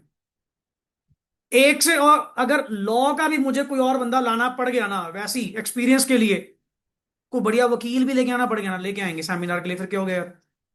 पर चीज क्लैरिटी चाहिए, मजा आना चाहिए पढ़ने का, कि बैठे हैं ना, एक एक चीज पुन रहे हैं। अब वो भूख होनी चाहिए सीखने वाली बस। चलोगे, सिस्टमेटिकली चलोगे, जितनी गहराई तक कहोगे उतने तक ले जाएंगे। बट हमें पता होता है कितना लेवल नीडेड है। समटाइम बच्चा कई बार ये एक्सपेक्ट करता है सर पूरा खुल के नहीं बता रहे। मैं कह रहा हूँ बच्चे पता तो मुझे बहुत है, जितनी गहराई में मैं ले गया ना तेरे से बाहर नहीं आ जाएगा। कहते हैं sometime deep analysis leads to paralysis. ये भी पंगा है। आप अपने कंक्लूजन में खुद ही हैंडीकैप हो जाओ, क्या फायदा। ये भी तो जरूरी है। अब मुझे पता है कि कल को मैं इंटर पढ़ाऊंगा आप लोगों के साथ ही, वहां मेरा पढ़ाने का वे आउट अलग होगा, वहां नॉलेज लेवल डिफरेंट होगा। क्यों, मुझे पता है इंटर का पेपर जिस लेवल तक जाएगा, foundation more than sufficient, module कहीं जाने की जरूरत नहीं, मॉड्यूल दैट्स इट। अगर नीड होती ना, पर्टिकुलरली आपसे पहले हम लोग इस चीज को लेकर पागलपन रखते हैं कि यार नया मटेरियल लेके आओ, कुछ नया बनाकर लेकर आओ। बट हमें पता है आईसीआई ने इतना बेस्ट मटेरियल प्रोवाइड करा हुआ है ना, वर्ड टू वर्ड तेरा मॉड्यूल तेरे से ही पढ़वाऊंगा, क्लास में ही करवाऊंगा। फिर क्या है ना कि आपके आंसर सॉल्व हो रहे हैं कि नहीं हो रहे, that's it. And supported by the standards. Standards means जिसमें प्रीवियस ईयर के क्वेश्चंस होंगे, आरटीपीज होंगे, एमटीपीज होंगे, the question bank, simple sense. वो क्वेश्चन बैंक आपा ने बस जरूर पढ़ना साथ में, ताकि मुझे पेपर का आइडिया सा होता रहे किस तरह के इस टॉपिक में से क्वेश्चन पूछे जाते हैं। बट पहले कंसेप्ट क्लियर। अब वही इको में बात करी है मैम से मैंने कल, या मैथ्स में सर से बात करी है कि आप अपना चैप्टर पहले तो मॉड्यूल से कंप्लीट करवाओ। इसकी एक्सरसाइज मैं देख रहा था, शायद आज एक्सरसाइज आपकी कुछ ना कुछ वो करवाए थे, क्वेश्चंस कुछ माइट भी, कि पहले वो कंप्लीट करवाओ। देन जैसे ही टॉपिक कंप्लीट हुआ करेगा, एज पर योर डेकोरम जो भी गोइंग ऑन है, एक सुपर 30, कुछ सुपर 40, कुछ क्वेश्चंस की लिस्ट लेके आओ, कुछ जहां मर्जी से ढूंढो। मैंने तो 5 बुक्स दी हैं पर फैकल्टी, 5 राइटर्स अलग अलग। पर तुझे 5 लेने की जरूरत नहीं है, तुम्हें वो सारा कंक्लूड करते हुए एक में मिलेगा। अपने पास बेस्ट टू बेस्ट आप जो ऑल ओवर इंडिया लेवल कहते हो ना, सारा मटेरियल पता चले। अब तो ऑनलाइन टीचर्स भी जितने पढ़ा रहे हैं ना, सब अपने कांटेक्ट में, चाहे पीडब्ल्यू के टीचर्स हैं वो भी जानते हैं, उनसे भी बात होती है। हाँ ठीक है, अगले नेशनल लेवल पे खेल रहे हैं विद जीरो लाइबिलिटी। ठीक है ना, हम लोग फेस टू फेस में बैठे हैं विद 100% लाइबिलिटी। फर्क इतना सर। और पॉइंट ये है कि क्या मटेरियल गोइंग ऑन है ना, चाहे वो स्टैंडर्ड्स हैं। एक आजकल विवित्सु की फाइल्स चल रही हैं, विवित्सु ब्रांड है, उसके आजकल क्वेश्चनेयर्स वगैरह चलते हैं, सब दे दी। एक आती है पादुकास की बुक आती है, ब्रांड है, बहुत पुराना ब्रांड है सीएज में, सारी फाइनल लेवल तक इनकी बुक्स आती हैं, वो भी राइटर दे दिया। एक कलेक्शन में कमी नहीं, उल्टा मैं तो ये भी कह रखा है कि आप अपना सर्च करते रहा करो गूगल, जहां तुम्हें लगा कि ये कुछ एक्स्ट्रा मटेरियल आ रहा ना, ऑर्डर दैट, मंगवाओ। पर कमी नहीं होनी चाहिए, किसी चीज की कमी नहीं होनी चाहिए। मुझे पता है कि मेरा कंटेंट परफेक्ट है, बड़े प्यार से अपन इजीली इसको क्या करेंगे, कवर अप करेंगे, टेकअप करेंगे, दैट्स इट। क्यों, जब मटेरियल में कमी रहेगी यार, कवरेज में कमी रहेगी, फिर तो रिजल्ट अपने आप ही डेविएट करेगा। एंड जो सिलेबस कमिटमेंट है दैट इज वेरी फिक्स्ड, वो आप लोगों से वेरी क्लियर है डे वन से। 31 जुलाई मीन्स 31 जुलाई। आप लोग तो संडे घर थे, कल तो हम यहीं थे, पूरी फैकल्टी के साथ यहीं पे थे। 2 घंटे इसी बात की मीटिंग हुई है, ये 31 जुलाई मतलब 31 जुलाई। चाहे जैसे मर्जी आगे पीछे टाइम लगाकर, चाहे आपकी कॉपरेशन से जहां टाइम निकले निकाल लो, पर मुझे लास्ट का 1 सवा महीना बिल्कुल फ्री चाहिए। फ्री इन द सेंस जिसमें मेरे सिर्फ क्या होंगे, मॉक्स, बार बार पेपर ट्राई करना, पूरा पूरा पेपर ट्राई करना, मेरे को तो वो चाहिए। That is the main thing. इन्हीं चीजों से बच्चे इतने रिजल्ट हैं, जो अभी तक आप अटेम्प्ट टू अटेम्प्ट इतने इतने रिजल्ट्स दे रहे हैं। अभी भी बहुत पीपल अनअवेयर है, बहुत। अगर मैं कह दूं कि क्वेरीज अभी भी आ रही है फाउंडेशन बैच को लेकर, सर अभी स्टार्ट हो गया जी, बट वो पूछने वाले मजा लेने वाले हैं और कुछ नहीं है, वो अभी भी डिस्ट्रैक्टेड है। मार्जिन क्या, 2-4 हजार का फर्क नहीं होता है। देखो ब्रांड में बैठे हो, कहीं चीज क्वालिटी चीज में बैठे हो, पैसे तो लगेंगे। पर आई थिंक सो उससे तो बेटर है ना कि जिस पे मैंने पैसे लगाए वो भी गए, दोबारा फिर मुझे लगाने पड़ेंगे, दोबारा फिर यहां पे आना पड़ेगा। सो अभी भी लोगों को उतनी अवेयरनेस नहीं है, पता नहीं है। हाँ देखो सिंपल सी बात, अगर हम कहते हैं जी ऑनलाइन से अगर आप कंपेयर करते हो, प्राइस बीट नहीं कर सकते। मतलब ही नहीं बनता यार, मतलब ही नहीं बनता। 5,000 बच्चों को पढ़ाना और 50 को पढ़ाना, फर्क नहीं है क्या? कल को आप सीए बनोगे ना, फिर मेरी बात समझो कि सर ऐसे कैसे फीस सेम ले लें, हाँ कमाल कर दी। यार वो तो ये भी नहीं पता ना पर्टिकुलरली 5,000 बच्चा कौन है। मैं तो बढ़िया कह रहा हूँ, उल्टा उनका तगड़ा बिजनेस है यार, 2-2 करोड़ का बैच पुट्टा बढ़िया। और ये भी नहीं पता ऑल ओवर इंडिया कौन कहाँ बैठा है। हाँ जिस दिन पास हो जाएंगे फोटो सबकी यहाँ लगा के ही आगे जी पास हो गए इतने। क्या आपने कभी वहां पे ये पूछा कि आउट ऑफ हाउ मेनी? आप वो 4 फोटोएं देख लेते हो इनके जी ऑल इंडिया रैंक आए हैं, how many, out of how many, क्या कभी पूछा? वो खुद भी बता ही नहीं पाएंगे। मार्केटिंग स्ट्रेटेजीज, बंदा समझता नहीं चीजों को कि क्या खेल चल रहे हैं, कैसा चल रहा है रिगार्डिंग दिस। बात सिर्फ इन्हीं चीजों को होती है, कोई कहता है जी मान लो 1,000-2,000 का फर्क है, साला जहां इतना इन्वेस्ट कर दिया। यार इन चिंदी चीजों के बारे में सोचना।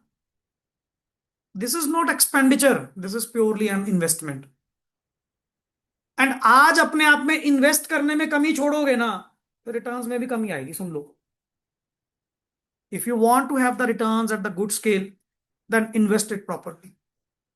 एंड अगर कोई बंदा सोच रहा है कि ये एक्सपेंडिचर है, I think so mind zone ही अपना गलत है भाई। अपना माइंड जोन, अपनी सोच ये भी तो गलत है। ये एक्सपेंडिचर नहीं, ये इन्वेस्टमेंट।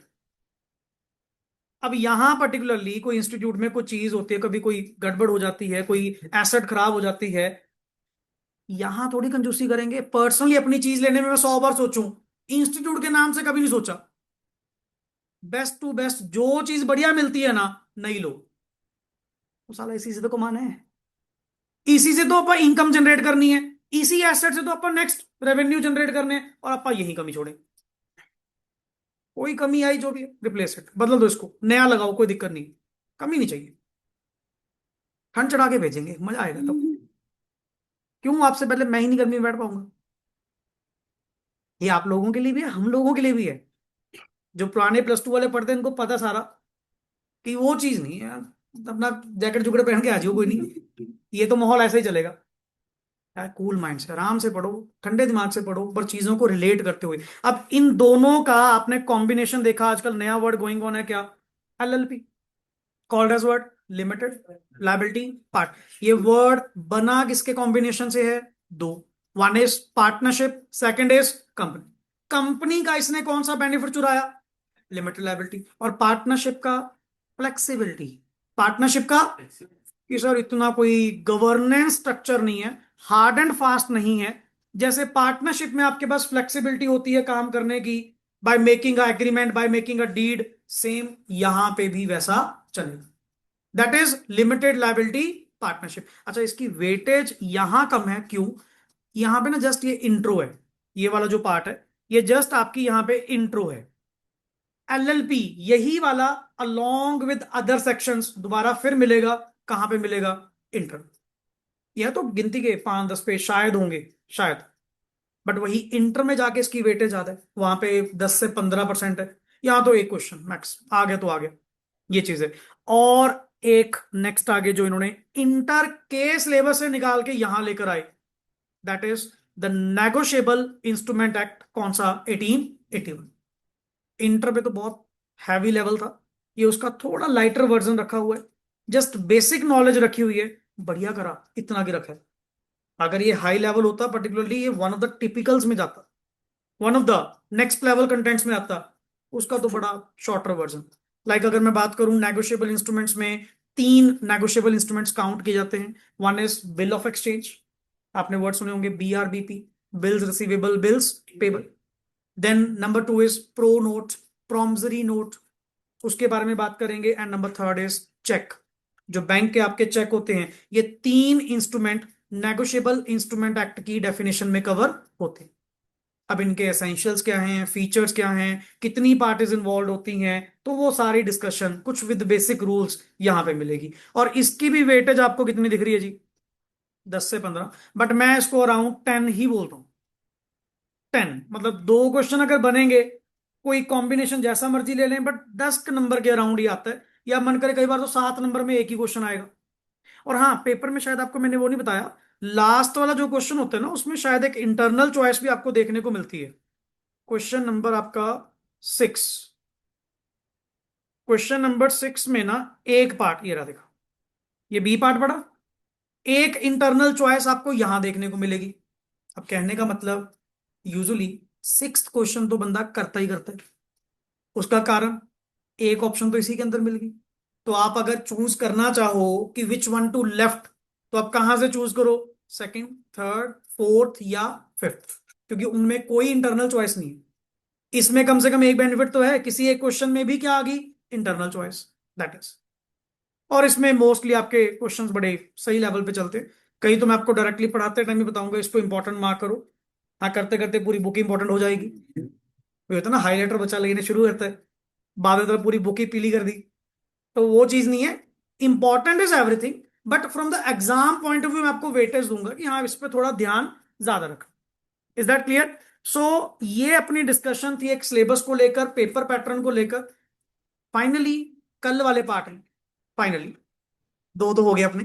फाइनली कल वाले पार्ट में मैं आप लोगों के साथ कंपनीज एक्ट का 1-to-1 सेशन क्या करूंगा, शुरू करूंगा। यहीं बैठकर वर्ड टू वर्ड पढ़ेंगे और अपनी प्रोविजंस को क्लियर करेंगे। Is that clear? बट मुझे जो बेसिक रिक्वायर्ड था, वो बेसिक आप आज आप लोगों का क्लियर हो चुका है। चलिए, ओके जी, thanks lot and rest we will do in the next part.